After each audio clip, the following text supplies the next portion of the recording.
dans la suite de ce qu'on avait entrepris, bien, on est rendu au 13e message de l'Ancien Testament. Donc, on est toujours dans cette deuxième section, des livres historiques. On achève, ça avance. Et aujourd'hui, bien, on va aborder le livre de 2 Chroniques. On avait vu la dernière fois, mais peut-être qu'il y en a plusieurs qui n'étaient pas là. Plusieurs d'entre vous, probablement que vous avez plus de facilité à lire le Nouveau Testament plutôt que l'Ancien. Ce n'est pas tout le monde qui aime lire l'Ancien Testament. Bien, je vais vous donner une raison selon 2 Timothée 3,16, donc évidemment un passage du Nouveau Testament. Pourquoi lire l'Ancien Testament? 2 Timothée 3,16 nous dit « Toute l'Écriture est inspirée de Dieu. » Donc, toute l'Écriture qu'on a est inspirée de Dieu et est utile pour enseigner, réfuter, redresser et apprendre à mener une vie conforme à la volonté de Dieu. Est-ce que ce n'est pas le but d'un enfant de Dieu de mener une vie conforme à la volonté de Dieu? Moi, en tout cas, c'est mon désir. Ça ne veut pas dire que j'y arrive tout le temps, hein, mais c'est mon désir. Et une des façons d'y arriver, c'est justement de prendre le temps d'étudier toute l'Écriture. Pas juste ce qui me plaît, pas juste ce avec quoi je suis à l'aise. Et si on continue, la conséquence de ça, eh bien, ça dit dans 2 Timothée 3,17, donc le verset qui suit tout de suite après, « Ainsi, l'homme et la femme de Dieu », j'ai rajouté la femme, là, parce que, pour que au moins la moitié de la salle se sente aussi concernée. « Ainsi, l'homme de Dieu se trouve parfaitement préparé et équipé pour accomplir toute œuvre bonne. » On sait très bien, les enfants de Dieu, sauvés par grâce, qu'on n'est pas sauvés par les œuvres. Mais qu'est-ce que ça dit ici? Ça dit que si on fait ce que ce verset-là nous demande de faire, bien, on va être parfaitement préparé et équipé pour accomplir les œuvres. Dieu nous a sauvés pour accomplir des œuvres et non pas par nos œuvres. Et c'est ça la grande différence. Donc, moi, je suis convaincu que c'est une très bonne raison de lire l'Ancien Testament juste basé sur cette promesse-là. Ce n'est pas la seule, mais c'en est une. Alors, prenons quelques secondes pour prier. Seigneur, accompagne-nous ce matin. On veut être sensible à ta voix et voir, Seigneur, ce qu'on ne voit pas peut-être à travers ces récits de l'Ancien Testament. Parle-nous. Tu as certainement des leçons à nous donner qui ne sont pas les mêmes pour chacun, chacune, mais qui sont utiles pour chacun, chacune dans cette salle. C'est dans le nom de Jésus qu'on te prie. Amen. Alors, tout comme pour le premier livre des Chroniques, son auteur est probablement Esdras, le scribe. D'ailleurs, il y a même un livre de la Bible qui porte le nom d'Esdras. Et tout comme dans 1 Chronique, ce livre contient beaucoup d'informations qui se retrouvent dans les 2 livres de Samuel et dans les 2 livres des rois. Donc, si vous lisez la Bible de façon systématique, vous allez passer à travers les livres de Samuel, les livres des rois, et après ça, les livres des Chroniques. Et à un moment donné, vous allez dire, « Ah, je la connais, cette histoire-là. » C'est normal, parce que Chronique reprend plusieurs récits qu'on retrouve dans les livres de Samuel et les livres des rois également. Personnellement, ça ne m'offusque pas. Pourquoi? On apprend à répétition. Pensez-y 2 secondes. Si vous êtes passé par le système scolaire, et je pense que la plupart ici sont passés par là, je regarde même Justin et Laurence qui ne sont pas vieux, hein? Vous savez très bien qu'à l'école, si on veut mémoriser quelque chose, Laurence, c'est comment? C'est en le répétant. Plus tu répètes quelque chose, plus tu le retiens, plus tu l'apprends. Si vous ne savez pas, là, il n'y a pas 56 façons. Je me souviens quand j'étais à l'école, à un moment donné, quand j'ai voulu avoir des bons résultats, là, c'est la seule façon que j'ai obtenue. Je ne suis pas devenu plus intelligent. J'étais toujours le même, avec mes limites. Mais à un moment donné, je me suis dit, ça, il faut que je le retienne. Pourquoi? Bien, parce que je voulais avoir un bon résultat à l'école. Et donc, j'ai relu, répété, dans le fond, quelque chose. Et c'est comme ça que je le retenais. Et c'est pour ça que lorsqu'on lit la Bible, même si parfois on se dit, « Ah, ça me dit quelque chose, cette histoire-là, je l'ai déjà lu ailleurs. » Ça se peut. C'est juste bon, parce que tu vas le retenir mieux de le répéter.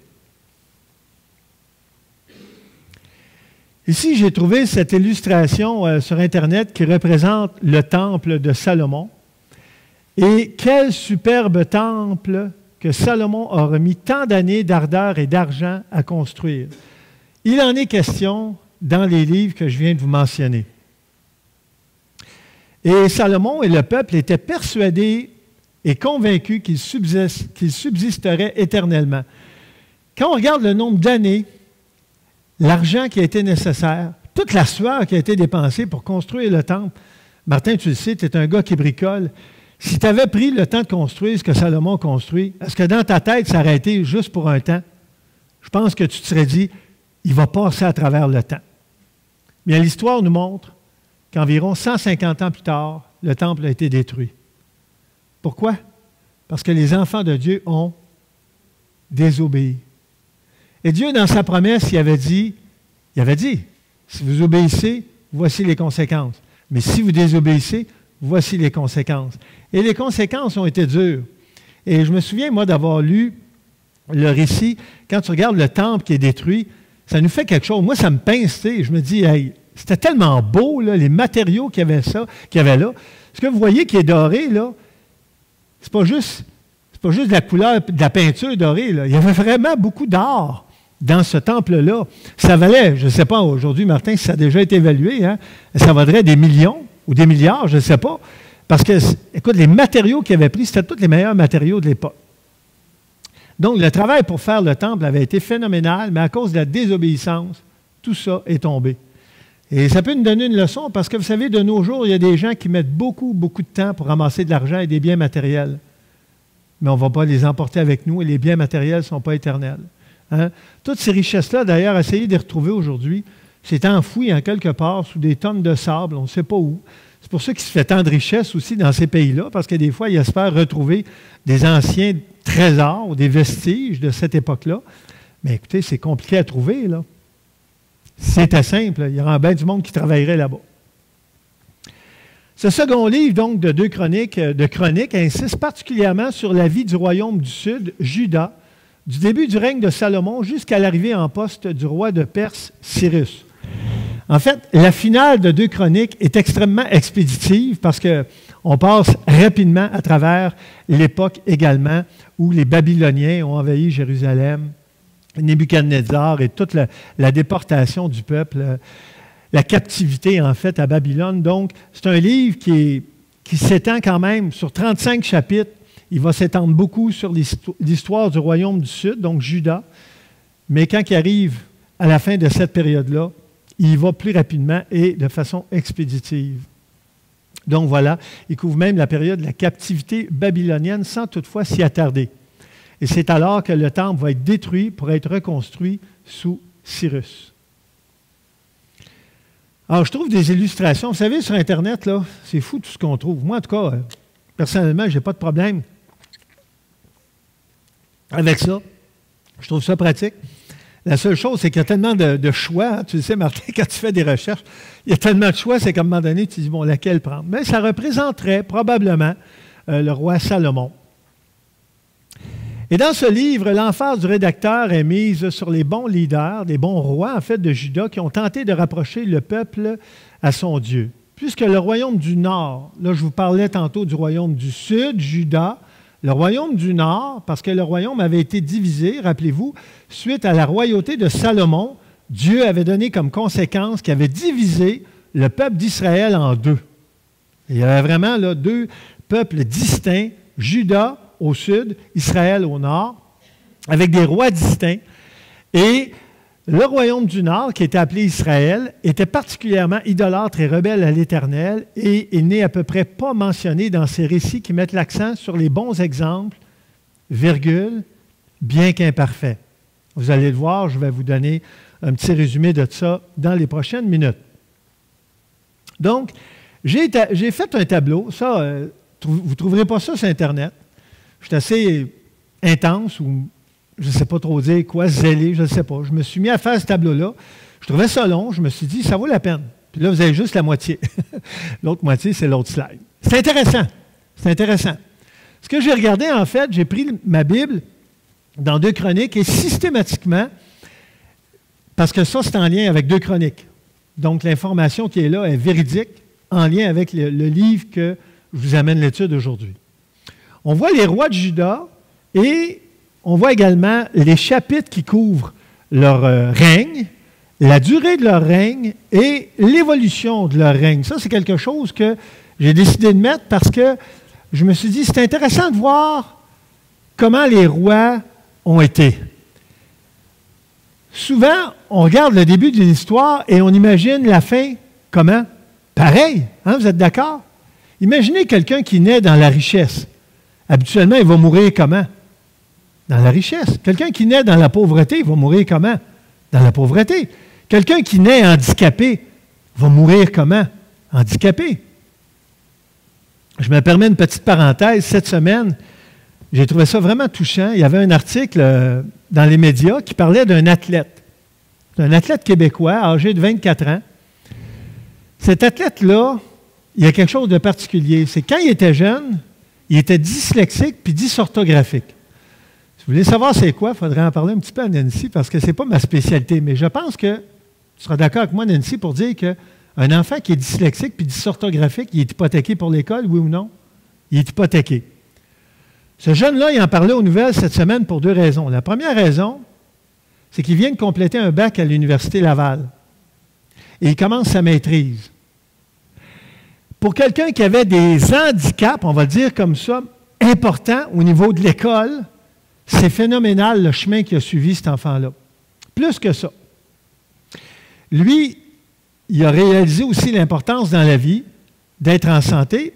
Et c'est quelqu'un, donc, qui s'est mis à s'entraîner, puis actuellement, c'est un des meilleurs athlètes olympiens au niveau du triathlon. Pour faire une histoire courte, si vous savez c'est quoi un triathlon, bien, ce que vous ne savez peut-être pas, c'est qu'il y a plusieurs formes de triathlon. Il y a des triathlons qu'on appelle des Ironman, qui sont vraiment intenses, qui durent 10 heures et plus. Mais il y a d'autres formes de triathlon, et entre autres, le triathlon olympique, c'est une distance, un temps qui est plus court. Et ce jeune-là, qui a 24 ans, actuellement, c'est un des meilleurs espoirs canadiens pour le triathlon olympique. Pourquoi je vous raconte tout ça? Pour vous dire que ce jeune-là s'est fait dire dans sa vie, quand il était jeune, puis il y a des jeunes ici dans la salle qui sont très bien capables de comprendre ce que je dis, hein? Que même si tu commences difficilement dans la vie, ça ne veut pas dire que tu vas rester là-dedans toute ta vie. Même si on te dit quand tu es jeune, tu n'as pas grand chance de réussir, tu n'as pas grand chance de faire ceci ou cela, c'est faux. C'est faux. Et surtout avec le Seigneur, je vais vous dire qu'on a un espoir, parce que le Seigneur, quand il prend la vie de quelqu'un, il est capable de faire de grandes choses. Prenez juste David, et ce n'est pas moi qui le dis, c'est la Bible. Dieu le dit, je t'ai pris derrière les animaux, derrière les brebis, et je t'ai amené au royaume. Hein? Il a pris un berger qui était vraiment la job, une des jobs les plus... Une job, en fait, c'est quand tu ne savais pas faire grand-chose d'autre, souvent que tu faisais ça. Hein? C'était comme pas compliqué être berger. Et il a fait de lui un roi. Un roi qui avait du pouvoir. Un roi qui avait du succès. Alors Dieu est capable de prendre quelqu'un qui n'a pas grand-chose et d'en faire quelqu'un de grand. Mais le contraire est aussi vrai. Parce qu'on lit, pas dans le livre de 2 Chroniques, que Dieu a déjà pris un roi, entre autres Nebuchadnezzar, qui était un roi extrêmement puissant sur toute la terre, et il l'a envoyé dans les champs, manger l'herbe des champs comme les animaux. Et ça, c'est Dieu qui l'a fait. Ça, c'est Dieu qui l'a fait. Alors, voici l'évolution de ces rois, je vous le dis en résumé. Salomon, c'est celui qui a la plus grande couverture au niveau des chapitres, chapitres 1 à 9. Il a bien commencé sa vie, comme je l'écris dans l'évolution de son règne, mais il a terminé idolâtre. Ce n'est pas moi qui le dis, c'est la Bible. Alors, dans 1 Roi 11, entre autres, au verset 9, il est écrit à la fin, il avait détourné son cœur de l'Éternel qui lui était apparu 2 fois. Et ça, il est écrit que Dieu lui était apparu 2 fois pour montrer le sérieux de la chose. Pensez-y 2 secondes. Salomon avait eu une exposition à Dieu exceptionnelle. Et malgré ça, il s'est détourné de Dieu pour tomber dans l'idolâtrie. Et on sait très bien que c'est arrivé à travers les femmes qu'il y a eu. Il y a eu de nombreuses femmes, de nombreuses concubines. Et en s'attachant à ces femmes-là, il s'est attaché également à leur idole. Et c'est là le problème.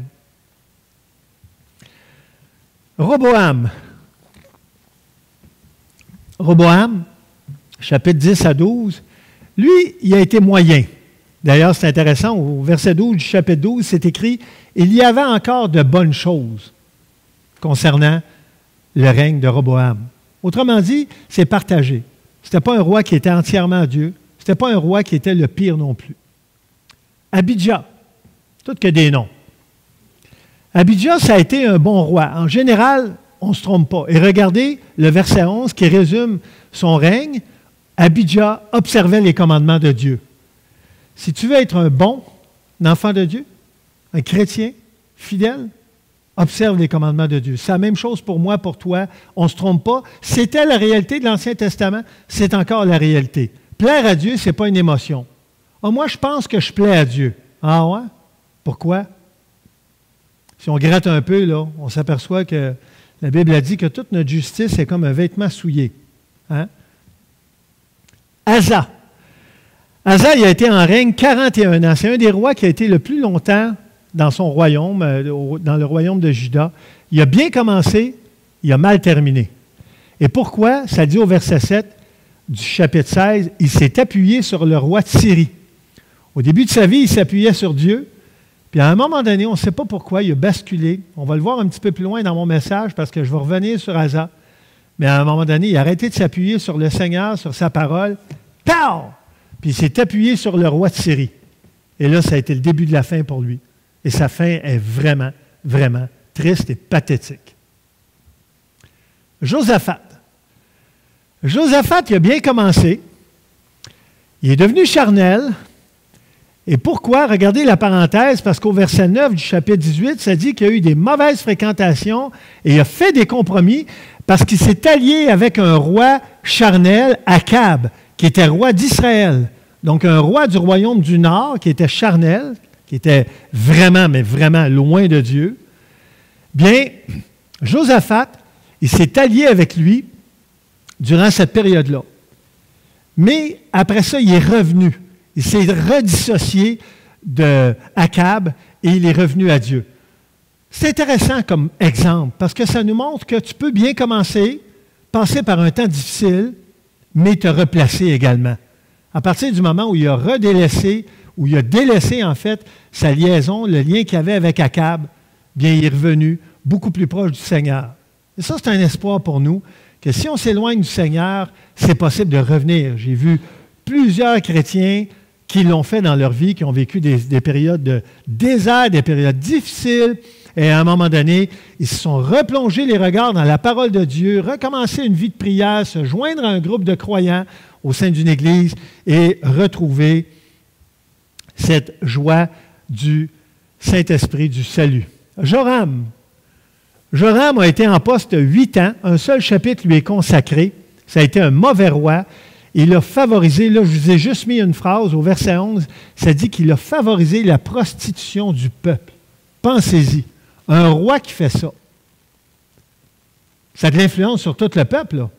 Parce qu'à l'époque, quand le roi faisait de quoi, bon ou mauvais, l'ensemble du peuple avait tendance à suivre son exemple.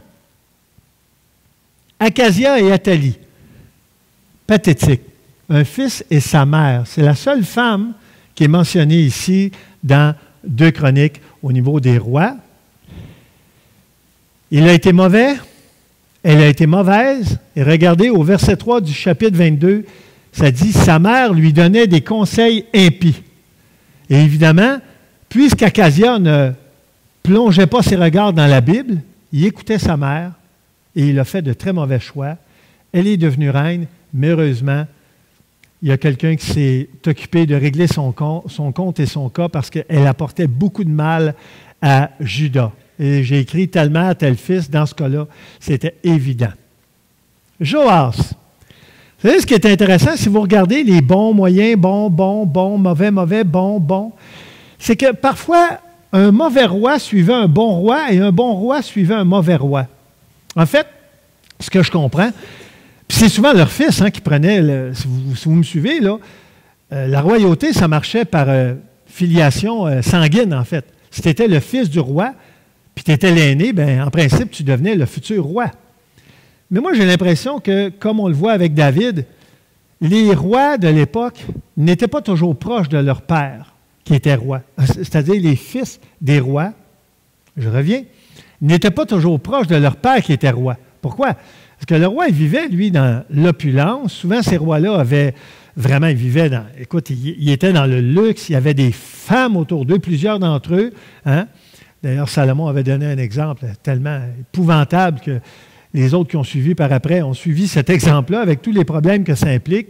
Et donc, on voit que même si Achasia a été mauvais, Joas a été un bon roi. La Bible a dit, il a fait ce qui était droit aux yeux de l'Éternel pendant toute la vie du sacrificateur Jéhojada. C'est ce qu'on voit au verset 2 du chapitre 24. Malheureusement, au verset 20, on voit qu'il a abandonné l'Éternel, le même Joas. En fait, Joas, pour le comprendre, c'est qu'il y avait Jéhojada qui était sacrificateur et qui était ni plus ni moins son conseiller spirituel. Parce que Joas est devenu roi enfant. Imaginez un enfant, il y en a quelques-uns, je vois Michel avec ses enfants, là, hein? Je vois Steve avec ses enfants. Imaginez un enfant, il avait 6 ans, je crois, quand il est devenu roi. Un enfant qui devient roi, là, on s'entend que s'il n'y a personne pour le conseiller, il ne fera pas grand-chose de bon, c'est un enfant. Alors, Jéhojada, qui était sacrificateur, qui a mené, entre autres, à l'assassinat d'Athalie, parce qu'Athalie, la reine, celle qui s'était proclamée reine, qui est extrêmement méchante, c'est Jéhojada qui s'était assuré que cette femme-là disparaisse de là. Bien, Jéhojada, c'était un excellent conseiller spirituel pour Joas. Mais le problème, c'est que Joas n'a jamais comme développé d'autonomie. Probablement qu'il n'a pas développé sa relation avec Dieu. Et c'est un peu comme, c'était un dépendant. Et pourquoi j'en parle? Parce qu'il y a peut-être des gens ici qui dépendent de quelqu'un d'autre. Il y a peut-être des personnes ici dans la salle qui dépendent des autres pour connaître la parole de Dieu, pour lire la parole de Dieu, pour vivre leur vie chrétienne. Et le problème, c'est que si tu t'appuies sur quelqu'un d'autre, bien à un moment donné, si cette personne-là n'est plus là, qu'est-ce qui va arriver? Tu n'auras plus d'appui. Ton appui n'est pas sur le Seigneur. Le Seigneur est éternel, mais nous, on est temporel. Donc, si, comme parent, par exemple, tu t'assures que tes enfants t'écoutent, t'obéissent, te suivent ton exemple et s'attachent à toi, c'est bien. Mais le problème, c'est que tu ne seras pas toujours là. Et s'ils ne s'attachent pas au Seigneur, bien, le jour où tu ne seras plus là, en principe, les parents décèdent avant les enfants, bien, tes enfants vont être démunis, puis ils ne sauront plus où donner de la tête. Donc, Joas était un bon roi, mais malheureusement, il aurait dû s'attacher au Seigneur beaucoup plus qu'au sacrificateur Jéhojada. Amathia, tout qu'un nom. Amathia, il a bien commencé, il a mal terminé. Ça dit au verset 20 du chapitre 25 qu'il est devenu idolâtre avec les dieux d'Édom, les Édomites. Osias. Osias a été en règne 52 ans. Je ne sais pas si vous savez, c'est très long comme règne, 52 ans. Il a bien commencé, il a mal terminé, et regardez pourquoi. Parce que son cœur s'est élevé. Il s'est enorgueilli. L'orgueil, là, ça peut entraîner n'importe qui à la chute. Un enfant de Dieu qui devient orgueilleux, là, il s'éloigne du Seigneur, il s'éloigne du peuple de Dieu, et tôt ou tard, il va tomber. Parce que la Bible a dit que Dieu résiste aux orgueilleux, mais qui fait grâce aux humbles. Je continue mon tableau. Jotham, ça a été un bon roi. Ça dit qu'il a affermi ses voies devant l'Éternel, au chapitre 27. Akaz, à ne pas mêler avec Akab. Akaz a été un mauvais roi, à l'exemple d'Akab, qui était roi d'Israël. Il avait abandonné l'Éternel Dieu. C'est ce que ça dit au verset 6 du chapitre 28. Intéressant, regardez l'alternance bon, mauvais, bon, mauvais, bon. Ézéchias a été un bon roi. Il a brisé les statues, abattu les idoles. Ça, c'est le début de son règne. Mais malheureusement, à un moment donné, il est devenu charnel et ça dit, vers la fin de sa vie, l'Éternel lui accorda un prodige, mais Ézéchias ne répondit point au bienfait qu'il avait reçu. Même chose que l'autre tantôt, car son cœur s'éleva. Ça a été un bon roi, mais il a eu beaucoup de bénédictions matérielles, puis dans les bénédictions matérielles, il s'est perdu dans la richesse et l'opulence. Je suis sûr qu'il y a au moins une personne ici qui a déjà demandé à Dieu plus d'argent, plus de biens matériels, une plus belle maison peut-être, ou des bienfaits matériels, peu importe lesquels. Vous savez, Dieu ne nous a jamais promis qu'on serait dans l'opulence. Dieu dit qu'il s'occupe de nos besoins, mais les premiers besoins que Dieu comble, moi je suis convaincu et persuadé de ça, c'est les besoins du cœur. Parce qu'on le voit très bien, il y a des gens autour de nous qui ont beaucoup d'argent et qui sont malheureux. Leur cœur est vide. Ce n'est pas l'argent qui comble ton cœur. Mais pour ce qui est du reste, si vous regardez autour de vous, vous allez vous apercevoir qu'il y a des gens dans l'Église qui ont un peu plus d'aisance que vous, puis il y en a qui en ont moins. Est-ce que c'est une raison pour être jaloux? Non. On est différents, on va toujours être différents. On n'a pas à se comparer les uns aux autres ou à envier les autres. Et lorsqu'on regarde parfois ce que fait la richesse, on va préférer des fois garder ce qu'on a et rester comme on est. Manassé. Manassé, en fait, c'est lui qui a été le plus longtemps roi, 55 ans. Quelque chose, hein, Martin? Imagine, c'est une vie. Ça a été un mauvais roi, mais si on regarde un petit peu plus loin, je l'ai mis en gras, qui est devenu un bon roi. En tout cas, il a fait des bons choix à un moment donné, mais il a mal commencé. Alors lui, il a fait des idoles, il a fait passer ses fils par le feu. C'est pas le fun à dire, là, mais écoutez, c'est écrit dans la Bible. Là. La Bible, ce n'est pas juste un livre qui parle des belles choses. Là. Il y a des choses qui ne sont pas belles, mais c'est arrivé. C'est un mauvais roi. Alors, il faisait comme les autres rois autour de lui, et entre autres, c'est une des pratiques qu'il avait. Il s'adonnait à la magie. Tu entends, là, pas la prestidigitation, là, cacher quelque chose, là, c'était la magie noire. Et il établit des gens qui prédisaient l'avenir, ce que Dieu avait formellement défendu. Mais ça dit plus tard, dans le chapitre 33, lorsqu'il fut dans la détresse, il implora l'Éternel, son Dieu. C'est écrit comme ça, là, son Dieu. C'est comme si Dieu avait toujours été là, disponible, mais lui, il ne l'avait pas considéré. Puis à un moment donné, il l'a considéré. Ça dit qu'il l'a imploré. Il s'est humilié profondément. Et regardez la suite, c'est beau. Et l'Éternel exauça ses supplications, versets 12 et 13. Ça, c'est encourageant. C'est un homme, là, parmi les rois de Juda, c'est un des pires. C'est un qui a fait le plus de mauvaises choses. Des choses abominables. Je n'ai pas tout mis la liste parce que ça m'aurait pris une page complète. Et pourtant, à un moment donné, il s'est tourné vers Dieu. Et il y a de l'espoir. Peut-être vous regardez des gens, des fois, autour de vous. Ça peut être un ancien croyant, quelqu'un qui a fait naufrage dans la foi ou qui s'est éloigné de l'Église, du Seigneur. Puis vous dites, il n'y a pas d'espoir pour cette personne-là. Il est rendu bien trop loin. Attention. Lisez l'histoire de Manassé, elle n'est pas longue, un chapitre, et vous allez voir qu'il y a de l'espoir. Si Manassé a pu revenir à Dieu, il n'y a pas grand monde qui ne peut pas le faire. Josias. Josias, ça a été un bon roi. Ça dit qu'il a purifié Juda et Jérusalem et il a exposé tout le peuple à la parole de Dieu qui venait d'être retrouvée. Ça, c'est une caractéristique d'un bon roi, la parole de Dieu. Ce n'est pas une émotion, là. Ce n'est pas juste un feeling, là. C'est la parole de Dieu qui fait la différence. C'est ça qui nourrit le peuple. C'est ça qui fait en sorte que ton peuple va être solide dans le Seigneur, qui va marcher dans l'obéissance. Et c'est ce que Josias a fait durant les 31 ans de son règne. Rapidement, 4 derniers rois qui sont mentionnés dans la liste, Joachaz, Joachim, Joachim et Sédécias. Au total, ces 4 rois-là ont été en règne pendant 22 ans et ça a été des mauvais rois. Et la suite, ça a été la déportation à Babylone. Donc, durant le règne de ces rois-là, Nebuchadnezzar est arrivé et il a détruit le temple, Jérusalem, et il a déporté le peuple. Donc, c'est un petit tableau intéressant parce que ça nous montre des exemples. On peut suivre des exemples à partir de ça, des choses à faire, à ne pas faire. 2 Chroniques 1.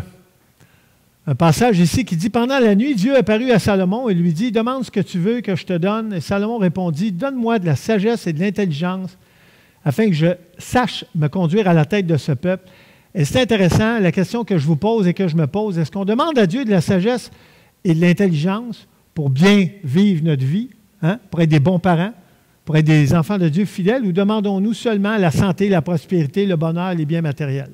C'est une question à se poser. Et la sagesse, vous savez, Jacques, dans son premier chapitre, nous dit de le demander à Dieu et que Dieu va nous la donner si on est sincère dans notre demande. Chapitre 6, ça dit « Salomon se mit à genoux en face de toute l'assemblée, étendit ses mains vers le ciel. Il dit, « Éternel, il n'y a point de Dieu semblable à toi dans les cieux et sur la terre. Tu gardes l'alliance et la miséricorde envers tes serviteurs qui marchent en ta présence de tout leur cœur. » Ça, c'est au début de son règne à Salomon. Vraiment, il était connecté sur le Seigneur, proche de la parole de Dieu et proche du Seigneur également. Et sa prière, elle est très intéressante. Si jamais vous avez un peu de temps aujourd'hui, sa prière se termine au verset 42 du chapitre 6. Elle dure 29 versets. Est-ce qu'on se contente de prières popcorn dans notre vie ou est-ce qu'on prend le temps d'épancher nos cœurs devant notre Seigneur et Sauveur quotidiennement? Quand j'ai lu la prière de Salomon, je me suis dit, wow, j'ai besoin d'apprendre c'est quoi prier. Parce que parfois, on prie avant les repas, on prie en se levant, en se couchant. Tu sais, on prie là, on développe une habitude, une routine dans notre vie de prière, mais on oublie d'épancher nos cœurs devant Dieu. On oublie d'avoir de la richesse dans nos prières. La vie de prière fait partie de la vie chrétienne. Et c'est quelque chose parfois qu'il faut retrouver. Retrouver. Se donner des temps pour ça. Si tu ne te donnes pas du temps pour ça, probablement que tu n'en auras pas. Les écrans bouffent notre temps comme ça n'a pas d'allure. Et je dis, bouffent notre temps. Je fais partie de vous. OK? Et c'est facile de se coucher le soir en disant, oh là là, je n'ai pas eu grand temps pour lire, je n'ai pas eu grand temps pour prier aujourd'hui. C'est quelque chose qu'il faut mettre à part si on veut le vivre, comme l'exemple que Salomon nous donne, entre autres dans les premières années de son règne. 2 Chroniques 7, un passage qu'on voit à chaque fois qu'on reçoit un courriel de l'Église. Le verset 14. Verset 13 dit, « Quand je fermerai le ciel et qu'il n'y aura point de pluie, quand j'ordonnerai aux sauterelles de consumer le pays, quand j'enverrai la peste parmi mon peuple, si mon peuple sur qui est invoqué mon nom s'humilie, prie et cherche ma face et se détourne de ses mauvaises voies, je l'exaucerai des cieux, je pardonnerai son péché et je guérirai son pays. » La bénédiction qui est la conséquence. Et je reviens dessus. On pourrait le traduire autrement. On pourrait dire « Quand mes enfants en Jésus-Christ », si on le prenait en 2018, on pourrait dire « Quand mes enfants en Jésus-Christ seront dans l'épreuve », parce que c'est ça le verset 13 que ça nous présentait, « Si mon peuple, le peuple actuel, c'est les croyants en Jésus, sur qui est invoqué mon nom », j'ai souligné le « si » parce que c'est une condition. S'humilie, prie et cherche ma face. Et comment on cherche la face de Dieu? À travers sa parole. Encore là, ce n'est pas une émotion. Jésus a dit, celui qui m'aime gardera ma parole. C'est pas, il va avoir des grosses émotions là, devant ma face. Là. Hein? Et s'il se détourne de ses mauvaises voies, alors voici la conséquence. Je l'exaucerai des cieux, je pardonnerai son péché, je guérirai son pays. Très beau passage de l'Ancien Testament. Et la question que je pose et que je me pose comme à vous, le faisons-nous? 2 Chroniques 12, lorsque Roboam se fit affermi dans son royaume et qu'il eut acquis de la force, c'est ça que je vous disais tout à l'heure, il abandonna la Bible, la loi de l'Éternel, et tout Israël l'abandonna avec lui. Le roi avait un impact très fort sur le peuple. Un bon roi, souvent, un bon peuple, un mauvais roi, un mauvais peuple. Et le roi d'Égypte monta contre lui, contre Jérusalem en fait, là, parce qu'il avait péché contre l'Éternel. C'était tellement clair dans l'Ancien Testament, tu négligeais Dieu, tu avais des épreuves. Tu payais. Mais Dieu faisait ça pour une raison bien simple, c'était pour le ramener à lui. Et abandonner la loi de Dieu, autrement dit, abandonner la parole de Dieu, c'est un péché et ça conduit à des épreuves. Pas pour quelqu'un qui ne connaît pas le Seigneur, pour quelqu'un qui connaît le Seigneur, parce qu'il sait que c'est ce que Dieu veut. Hein? Connaître la volonté de notre Papa céleste. Tellement important. 2 Chroniques, je vous parlais d'Asa tout à l'heure, il y avait une armée de 300 000 hommes, plus 280 000, ça fait 580 000. Imaginez-vous, le roi éthiopien, Zérak, à l'époque, il était riche et puissant, les Éthiopiens, ils se présentent contre Asa avec 1 million d'hommes et 300 chars. Alors, vous avez à gauche Asa et à droite, vous avez Zérak, l'Éthiopien. Hein? Mais on pourrait dire aussi, vous avez à gauche nous et nos épreuves. Hein? Parfois, nos épreuves, c'est comme un sumo qui est insurmontable. On se dit, voyons donc, comment je vais passer à travers? Regardez ce qu'Asa a fait pour sortir de cette épreuve-là. La suite nous dit, Asa invoqua l'Éternel son Dieu et dit, Éternel, toi seul peux venir en aide aux faibles comme aux forts.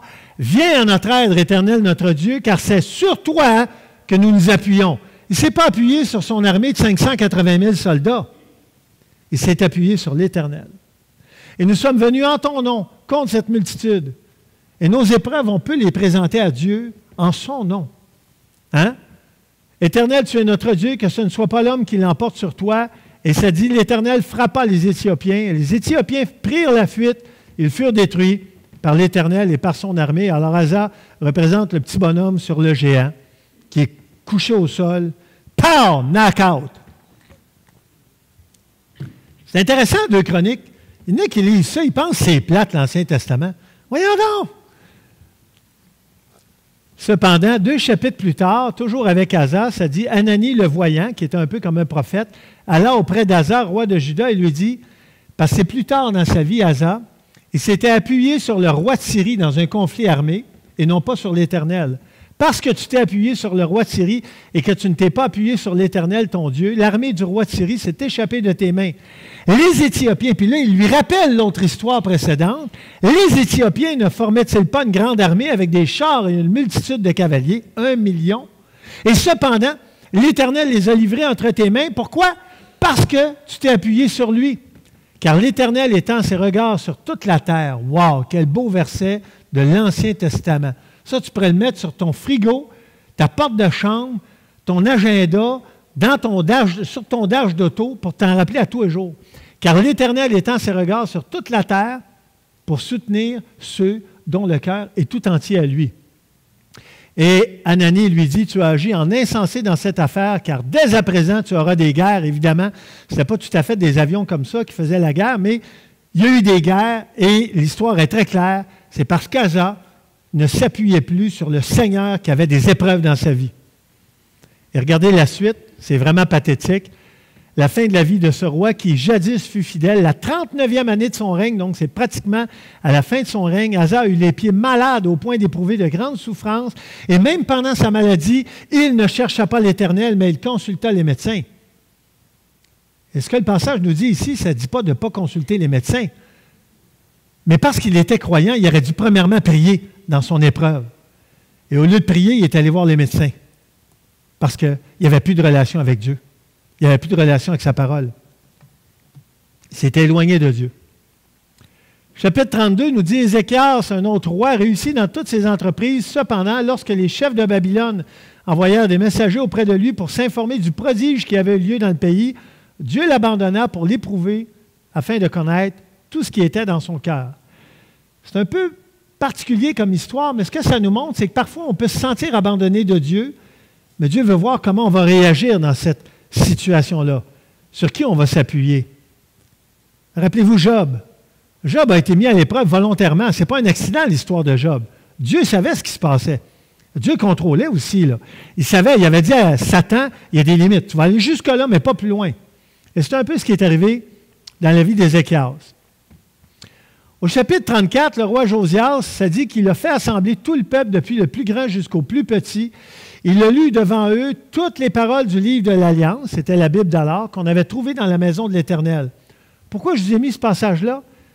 Parce que ça dit que Josias a fait assembler tout le peuple depuis le plus grand jusqu'au plus petit.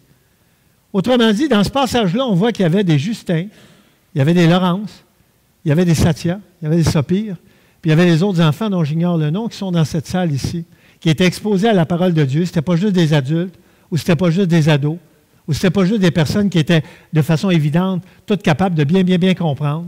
Tout le monde était exposé à la parole de Dieu. Et c'est pour ça qu'on le fait aussi envers les enfants. Car les rois précédents l'avaient mis de côté, avaient mis de côté la Bible afin de vivre selon leur passion charnelle. Chapitre 36, Dieu utilise les non-croyants pour accomplir sa volonté avec son peuple. Ça, c'est particulier, mais c'est ce qu'on voit à la fin du livre de 2 Chroniques. Nebuchadnezzar, le roi de Babylone, ce n'était pas un juif, il est monté contre Joachim, le roi de Juda. Et Nebuchadnezzar a amené captifs à Babylone ceux qui échappèrent à l'épée jusqu'à la domination du royaume de Perse, jusqu'à l'accomplissement de 70 ans. Ici, vous avez une statue, parce que Nebuchadnezzar avait fait construire une statue immense. Il était un peu imbu de lui-même, pour ne pas dire beaucoup. Et ce qui est intéressant ici, c'est que ça nous montre qu'à travers sa fidélité, Dieu a corrigé son peuple en utilisant un non-croyant. Et ça se peut parfois, que même dans nos vies, on voit parfois qu'il semble, c'est pas toujours clair, mais il semble parfois que Dieu utilise des non-croyants aussi pour nous faire du bien, parfois pour nous éprouver. Mais ça fait partie aussi de la grande volonté de Dieu universelle. Il est souverain, il utilise qui il veut. Et c'est une histoire assez particulière. On le voit également tout de suite dans le même chapitre, versets 22-23, « L'Éternel réveilla l'esprit de Cyrus, roi de Perse. » C'est écrit comme ça dans la Bible. C'est l'Éternel qui a fait ça. Imaginez-vous, le roi de Perse, ce n'était pas un juif, là. Et qu'est-ce qui est arrivé? Ça dit, le roi de Perse s'est adressé au peuple de Dieu, donc c'est à la toute fin du livre.